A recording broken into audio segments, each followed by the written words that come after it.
이슬람과 중동 제국 제10강은 이란과 미국은 왜 다투나 아닙니다. 이란은 아랍과는 다른 중동의 맹주입니다. 이란은 아랍인이 아니라 그랬죠? 그러니까 이란인의 민족 구성을 보면 페르시아인이 51%, 아제르바이잔이 24%, 아랍인이 3%밖에 없습니다. 상당히 다민족 국가죠? 여기 민족 구성을 보면 중심부에 이란인, 페르시아인 중심부로 있고 서부 지역에 루르인이 있고 남부 지역에 아랍인이 좀 있고 북쪽에 아제르바이잔과 그 경계에 아제르인이 좀 살고요. 쿠르드족 또한 7% 정도 됩니다. 그리고 이슬람 성직자가 통치하는 이슬람 국가입니다. 중동 지방에서 거의 유일하다고 할 수 있죠. 여기 그림을 보시면 이란은 공화국입니다. 국민들이 대통령을 뽑아요. 선출을 합니다.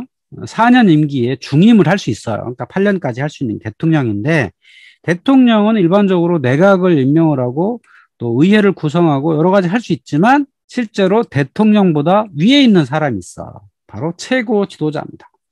종교 지도자가 이 나라의 최고 지도자 역할을 하고 있고요. 그 최고 지도자는 전문가 회의, 헌법수호위원회, 순교자 재단장, 이맘 레자 재단장 이런 여러 가지 직책들을 가지고 있고 군부도 최고 지도자가 운영을 합니다. 원래 이란에 정규군이 있었어요. 근데 1979년 혁명 이후에 최고 지도자는 이 정규군을 믿을 수 없다. 그래서 혁명수비대를 다시 창설을 합니다.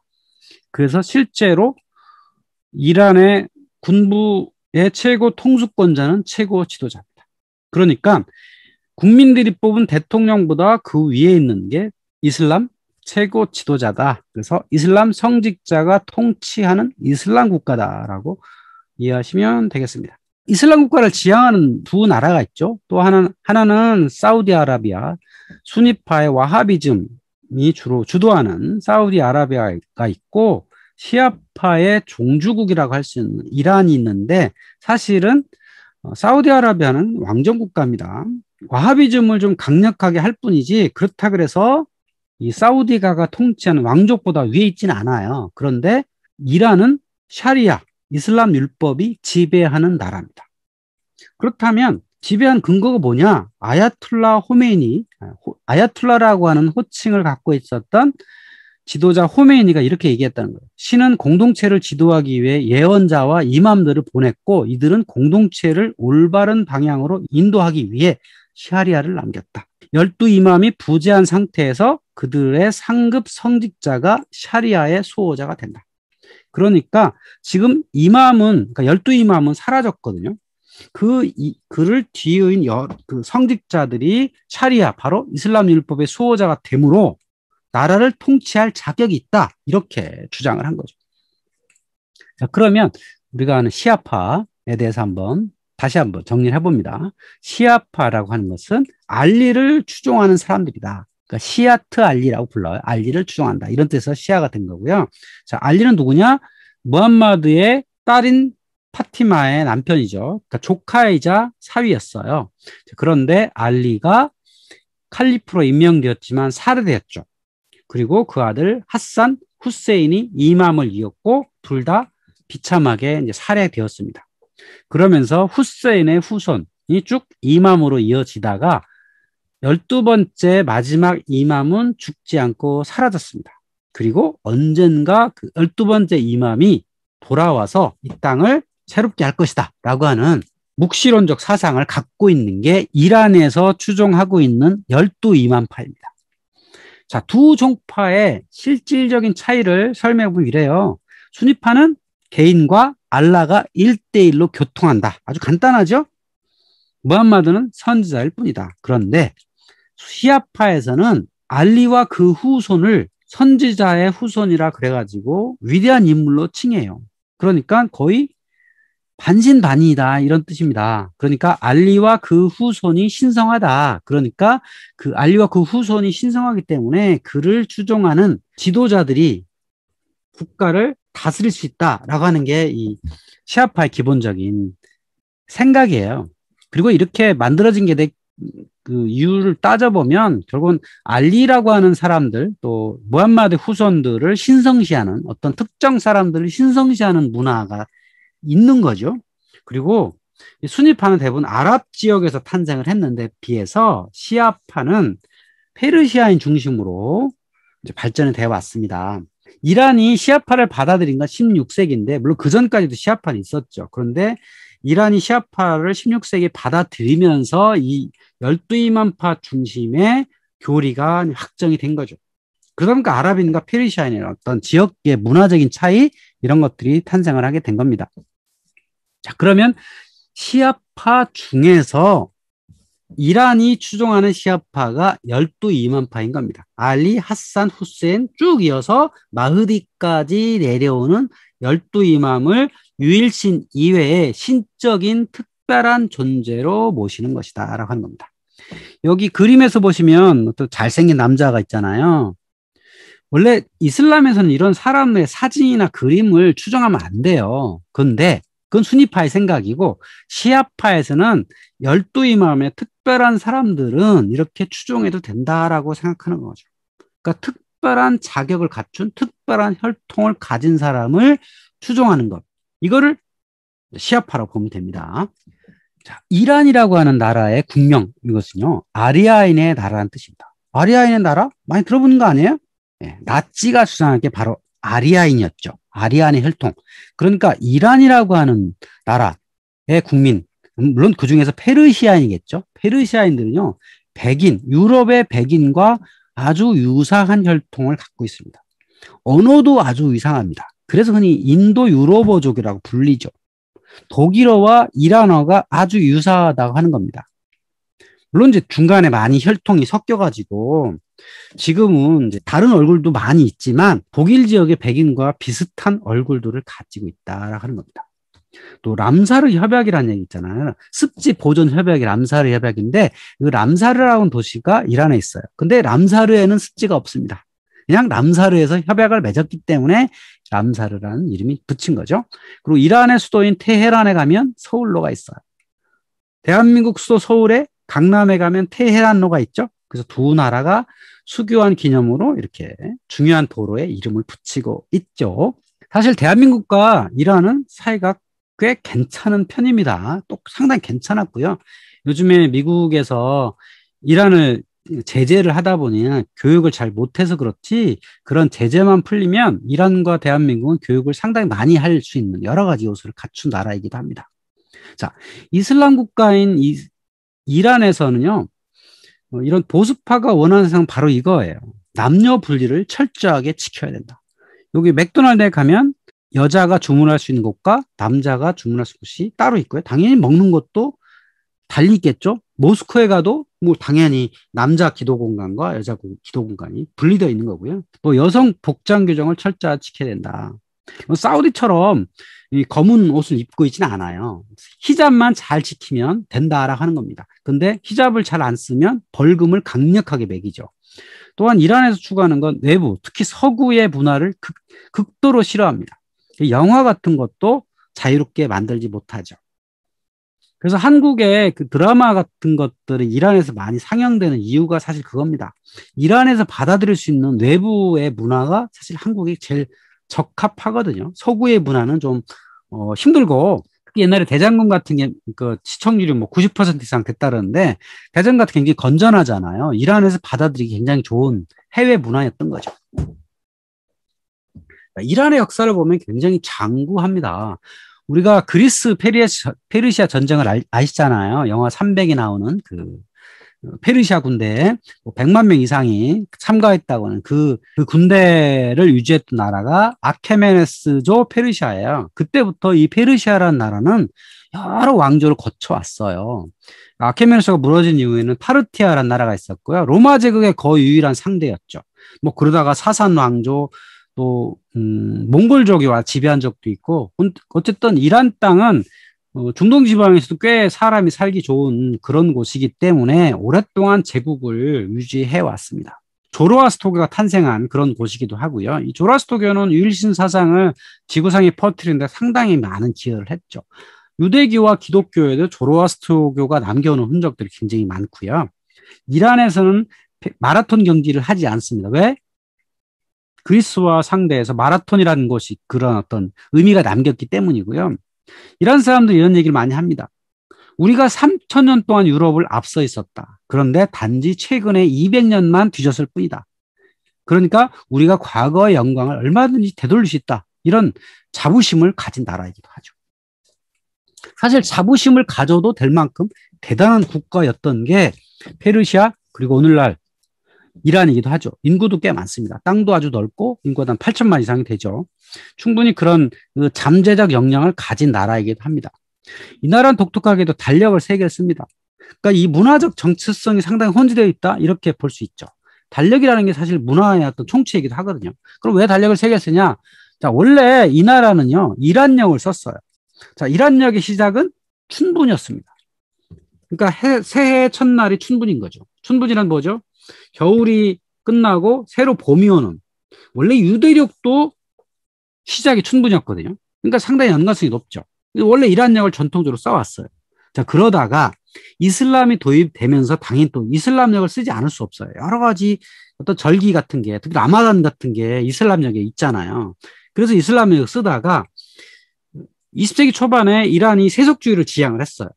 그러다 보면 서구화를 뭐든 그 거래를 많이 해야 되잖아요. 유럽, 영국과 프랑스와 미국과 거래를 해야 되니까 서양력을 쓰지 않을 수가 없어요. 그래서 이 세 달력이 동시에 쓰이게 된 겁니다. 서양력으로 하면 2020년, 이란력으로 하면 1398년, 이슬람력으로 하면 1441년. 왜 이렇게 차이가 나냐면 이란력을 서기 620년 헤지라 원년으로 정했어요. 그 출발점을 이란력과 이슬람력이 같아요. 근데 이란력은 365일의 양력이고 이슬람력은 음력이거든요. 그 음력이 좀 짧잖아요. 열흘이 적잖아요. 그러니까 이슬람력이 좀 빨리 가는 거죠. 자, 이런 달력을 보면 이란이라는 나라가 페르시안 정체성, 이란 달력을 쓰는 것처럼 페르시안 정체성과 이슬람의 정체성이 혼재되어 있다는 것을 보여주죠. 상당히 복잡하죠. 물론 우리도 2가지 달력을 쓰잖아요. 음력, 양력 2가지 쓰는 것처럼 여기는 3가지가 섞여 있는 그런 나라라고 할 수 있겠죠. 자, 그렇다면 미국과 이란은 왜 치열하게 다투는가? 자, 21세기의 상황들을 보려고 합니다. 여기 사진에 보면 미국 공화당의 지도자와 이란 이슬람 지도자가 눈싸움을 하고 있죠. 자, 그렇다면 두 나라를 왜 싸우는가? 그럼 역사적으로도 한번 유래를 좀 봐야 돼요. 아케메네스 왕조부터 여러 왕조들이 이란에 있어 왔는데, 자, 주요한 연도를 보면 이렇습니다. 1502년에 사파비 왕조가 시아파 이슬람을 국교로 지정합니다. 그러니까 시아파는 그동안에 아주 소수파였어요. 이집트 지역에 뭐 알라위파, 이스마일파 이런 아주 소수파가 있었는데 사파비 왕조에서 자신들의 종파를 시아파로 지정하면서부터 국교화가 이 땅에서 뿌리내기 시작했고요. 쭉 세월이 지나서 20세기 초반이 되면, 그러니까 1차 대전이 끝난 이후에 이란은 영국의 보호령이 됩니다. 왜? 이 비슷한 시기에 이라크 카르발라에서 석유가 발견이 되거든요. 이란 지역에서도 석유가 발견이 돼요. 그러니까 영국은 이 땅을 차지하기 위해서 이란을 영국의 보호령으로 삼습니다. 그리고 1925년에 팔레비 왕조가 들어섰을 때 당연히 영국의 보호령이 지속되었죠. 그러니까 이때 지속적으로 세속화를 추진합니다. 또 터키가 세속화를 하니까 이란도 서구화를 받아들여서 세속화를 하게 되고요. 1935년에 국호를 페르시아에서 이란으로 변경을 하고요. 이때까지는 영국의 보호령이었고 영국에 의존을 하게 됩니다. 의존격 종속이 되는 거죠. 이때 있었던 석유의 채굴권은 모두 영국 또는 영국 회사가 가져가게 되는 거고 이익의 대부분을 영국 회사가 가져가게 됐습니다. 20% 미만만 국가가 가져가는 이런 형태로 가게 되죠. 그러다가 이거에 불만이다라고 생각해서 1954년에 석유의 국유화를 명합니다. 하지만 모든 걸 석유 국유화를 할 수가 없어요. 석유를 국유화한다는 것은 석유 시추에 관련 모든 시설들을 국가가 운영을 해야 되는데 기존의 미국 회사, 영국 회사 쫓아내고 해야 되는데 그게 현실적으로 불가능하거든요. 그래서 이때부터는 미국에 의존을 하게 됩니다. 그러면서 1963년에 호메이니가 반백색 혁명을 유지하고 그리고 1979년까지는 미국에 의존해가지고 있는 국가였다가 이것이 기화가 돼가지고 이 풍부하게 매장된 석유 이것 때문에 외세의 개입이 불러오게 되고 그러다 보니까 권력은 이 달콤한 맛에 젖어가지고 외세의 기존에 의존을 하게 됐죠. 결국 그것이 혁명을 불러오게 된 겁니다. 자, 그러면 이 외세에 의존하면서 했던 중요한 사건이 뭐였냐면 그 세속화를 좀 더 앞당기기 위해서 했던 게 백색 혁명이기도 해요. 여기 사진에서 보시면 1970년대 테헤란의 여성들은 이렇게 자유로웠습니다. 히잡을 쓰지 않아도 됐고요. 미니스커트를 입어도 되었다는 겁니다. 물론 시골 지역에서는 이렇지 못했지만 테헤란은 완전 세속주의 도시였기 때문에 이게 가능했던 거죠. 그리고 이거를 강력하게 추진했던 게 팔레비 왕가였고요. 그것이 바로 백색 혁명이라는 이름을 남게 된 겁니다. 이 팔레비 국왕이 친미 노선을 좀 더 강화시키기 위해서 여러 가지 조치를 했던 거죠. 그러니까 토지개혁, 그러니까 대지주들이 갖고 있는 토지들을 농민들한테 나눠주고 여성에게 참정권을 부여하고 국영기업의 민영화를 하고 문맹 퇴치 등의 근대화 작업을 합니다. 상당히 좋은 조치들이죠. 국가를 위해서 해야만 했었던 좋은 조치들인데 문제는 이거를 하면서 왕권 안정을 위해서 국방비를 증액을 합니다. 그리고 석유에서 나온 그런 수입들을 결국 왕조니까 자신들이 많이 가져가게 되고 특정 사람들한테만 부를 유지하게 되고 그러다 보니까 지속적으로 인플레가 발생을 하고 생필품이 부족하고 빈부격차 극심해지는 거죠. 백성들은 아주 살기 어려워진 거고 일부 사람들만 아주 잘 살게 되는 이런 모습을 갖게 된 겁니다. 결국은 상대적 빈곤, 또 외세 침탈 이런 거로 인해서 사람들은 혁명을 하고자 하는 이런 의지들이 많이 생기게 된 거죠. 그래서 1963년도부터 호메인이라는 사람이 망명을 해가지고 이웃 이라크에서 망명 정부를 수립하고 혁명을 더 지속하게 된 거죠. 자, 이때 테헤란에는요, 석유 산업 관련돼서 들어와 있던 미국인이 거의 5만 명 이상 거주했다고 그래요. 그러니까 미국인이 5만 명 이상 석유 때문에 있었기 때문에 엄청난 착취 경제가 이때 자리 잡고 있었던 겁니다. 민중들은 살기 어려운데 미국이 들어와서 석유의 이익은 다 가져가고 그중에 또 남은 이익, 국가에 떨어진 이익은 팔레비 왕조가 다 가져가니 혁명이 일어날 수밖에 없었던 겁니다. 그 혁명의 대안이 결국 이슬람화였던 겁니다.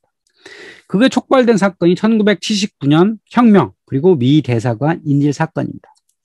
이미 78년부터 전국 각지에 시위가 발생을 합니다. 못 살겠다 이런 거죠. 석유가 나오는데 그 석유는 전부 미국이 가져가고 일부 이익만 왕조가 가져간다. 우리 사람들은 도저히 먹고 살 수가 없다. 그 시위가 전국에서 일어나기 시작합니다.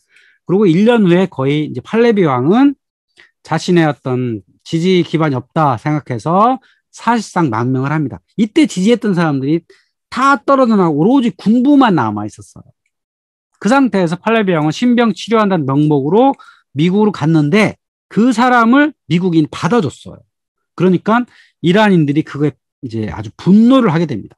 어떻게 저 부패한 국왕을 미국이 받아주냐라고 해가지고 79년 11월에 이렇게 젊은이들이 여기 사진에 나온 것처럼 젊은이들이 테헤란 미 대사관을 넘어가서 대사관 직원들을 인질로 억류합니다. 50여 명이 여기에 거의 1년 이상을 잡혀 있었습니다. 이때 미국이 여러 가지 작전을 했죠.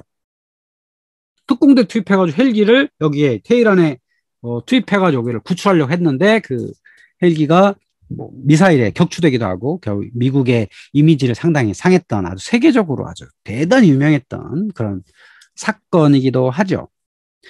이때 혁명의 최고 지도자로 이제 들어온 사람이 세이에드 루올라 무사비 호메인이라고 하는 사람이죠. 이 사람이 1924년도부터 이라크에 가서 이런 혁명운동을 지속적으로 했었던 거고요. 결국 이런 그 국가에 문제가 많이 있고 혁명 분위기가 있으면 뭔가 대안이 있어야 되잖아요. 그 대안 역할을 한 게 결국 이슬람 지역에서는 이슬람화였던 거예요. 그리고 이슬람 지도자가 거기에 가장 권위를 갖게 되는 거고요. 그래서 이 팔레비 왕조가 물러나자마자 이 사람이 이란에 들어와가지고 최고 권력기관이었던 혁명평의회를 설립하고 의장으로 취임합니다. 그리고 맨 먼저 했던 게 정규 부대를 축소합니다. 그러니까 팔레비 국왕을 유일하게 지지했던 게 군부였기 때문에 그 군부의 위에 장군들을 싹쓸이해버리고 많은 그 젊은이들을 집으로 보낸 거예요. 말하자면 제대로 시켰어요. 60% 이상을 제대로 시켰어요. 자신들의 따른 혁명 수비대를 설립하죠. 근데 문제는 60% 이상 정규군을 해산하는 바람에 이란군이 약화를 초래합니다. 이거 덕분에 이라크가 이란을 침공하는 이란 이라크 전쟁이 발생을 하게 되죠. 그리고 이 사람은 최고 종신직, 지도자로 군림합니다. 자, 종신 지도자이지만 세습은 하지 않습니다. 자, 물러나면 다른 지도자가 차지하는 이런 체제를 만들었던 거고요. 중요한 건 샤리아에 근거한 국가 운영 체제를 수립하게 되었다. 그리고 국민 삶의 절반에 이슬람의 원리가 적용되게 되었다라고 하는 겁니다. 이 사람이 큰 과오는 아주 단기간에 군부를 해산함으로 인해서 80년에서 88년 사이에 이란 이라크 전쟁이 발생을 하게 된 거고요. 또 당시에 이라크를 이끌던 사람이 사담 후세인인데 이 사람이 욕심과 호메이니의 욕심이 부딪혀가지고 전쟁이 벌어지게 된 일종의 과오 같은 게 발생을 했던 거죠. 결국 이란에서 이때부터 이슬람 중심주의가 자리 잡게 된 거고요. 여성들은 히잡을 아주 강력하게 썼어야 되는 거고, 또 미국과의 관계가 당연히 최악을 치달을 수밖에 없죠. 그 미 대사관을 거의 1년 이상을 점거하고 여기에 8명 이상이 사망하게 되는 이런 있었으니까 이때부터 미국과 관계가 삐끄덕거리기 시작하게 된 겁니다. 그리고 이후에 지속적으로 이란이라는 나라는 그 시아파의 맹주 역할, 중동 지역에서 뭔가 그 이슬람 국가, 이슬람에 의한 통치 체제가 가장 이상적인 체제다라고 하는 것을 강조하기 시작합니다.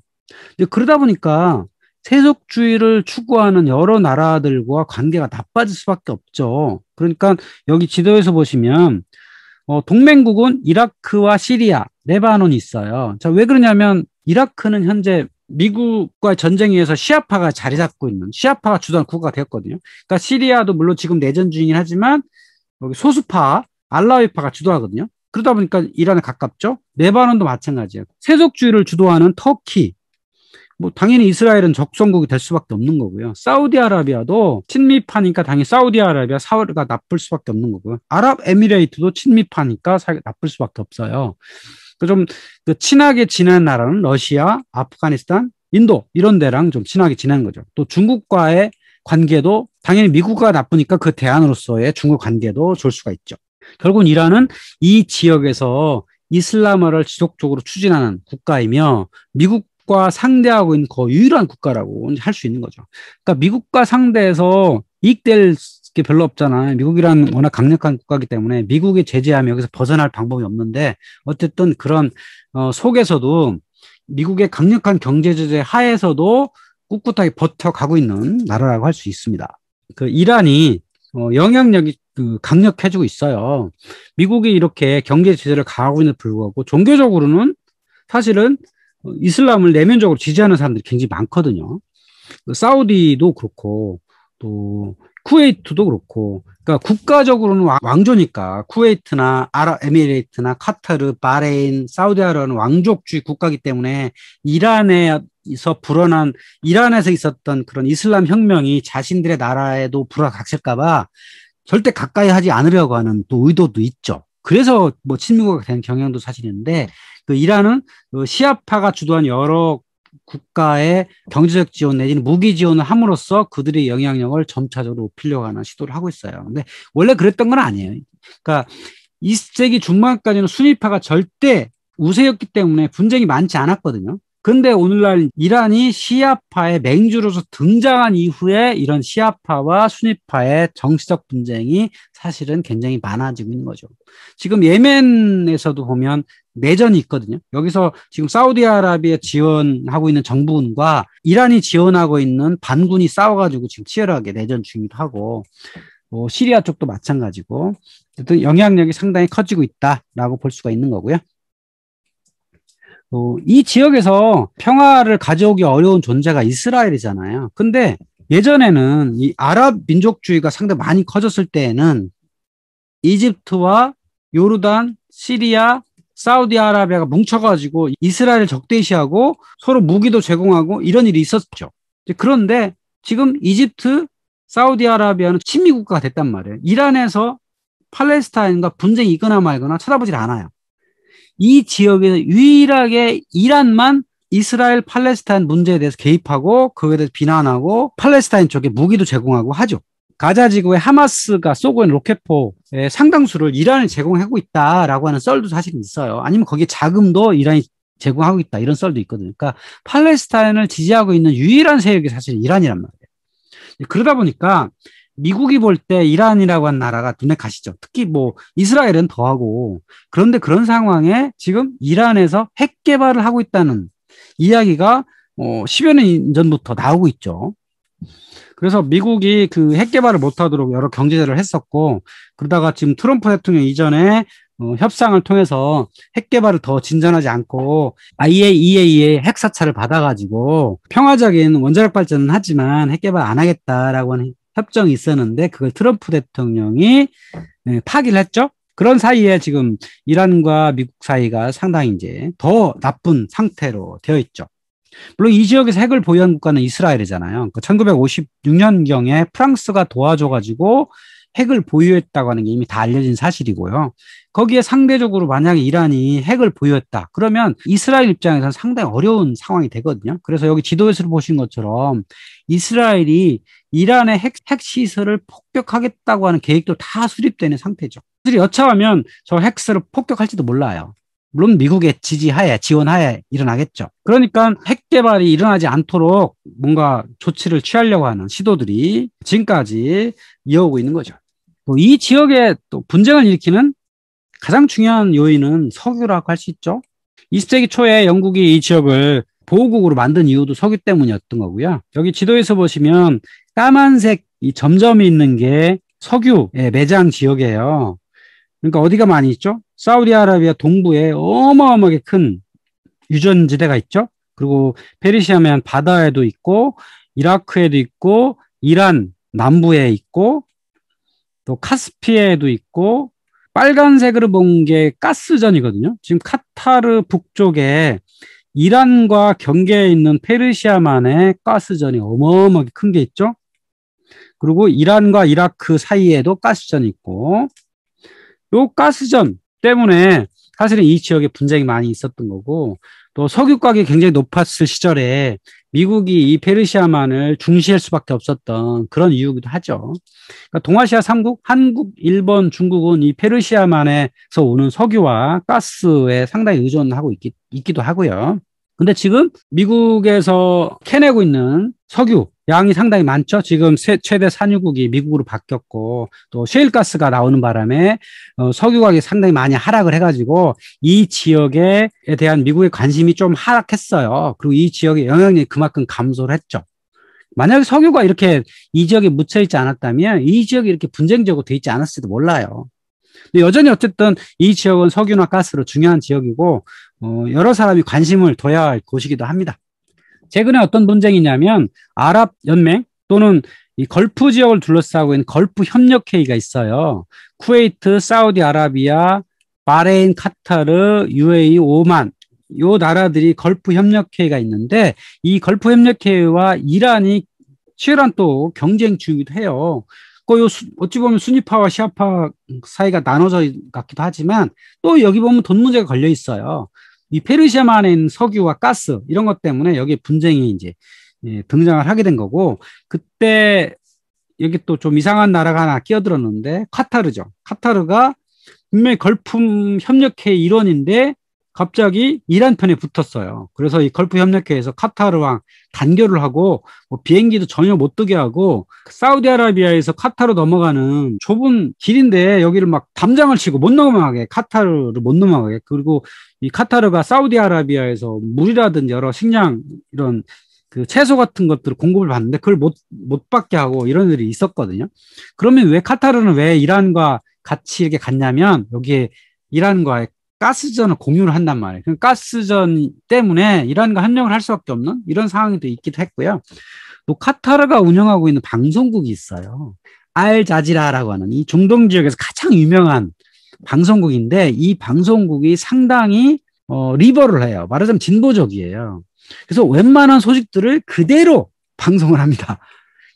그러니까 이 지역에 있는 방송사들은요, 대부분 국영 방송사들이죠. 이 방송사들은 정부의 의도대로 방송을 해요. 그러니까 당연히 민중들을 어떤 이렇게 혁명을 촉발시킬 수 있는 이런 소식들은 안 한단 말이에요. 그런데 유일하게 카타르가 운영하고 있는 알자지라는 이 지역에 있었던 많은 일들을 그대로 방송을 했어요. 예를 들면 튀니지에 있었던 그 아랍의 봄 같은 거, 또 이집트에 있었던 여러 가지 뭐 대통령 암살 사건, 그다음에 시위 사건 이런 것들 그대로 방송을 했고, 또 사우디아라비아에 있었던 여러 가지 일들, 뭐 쿠웨이트에 있었던 일들을 막 이렇게 자유롭게 방송을 하다 보니까 이 방송사가 엄청나게 눈엣가시예요. 그 사우디아라비아 정부에서 카타르 정부한테 저 알자지라 방송을 좀 통제를 해라라고 했더니 카타르에서 뭔 소리냐? 우리는 그렇게 안 한다. 쟤네들은 자유롭게 하는 것뿐이다.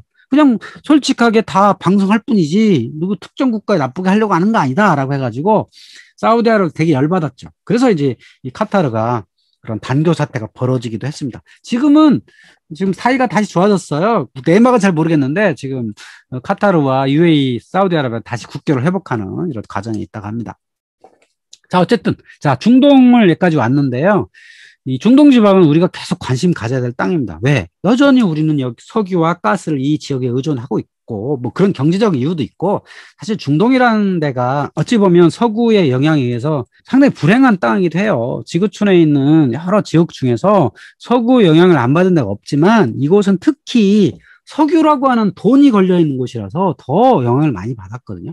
그래서 우리가 비록 그전까지는 잘 몰랐던 지역이긴 하지만 지금부터라도 좀 더 많이 관심을 가져야 할 땅이라고 할 수 있고요. 때가 되면 평화가 오면 저곳에 꼭 찾아가 보고 싶은 땅이기도 합니다. 여러분도 기회가 되면 안정된 땅, 좀 평화로운 땅을 잘 골라가지고 한번 떠나보셨으면 좋겠습니다.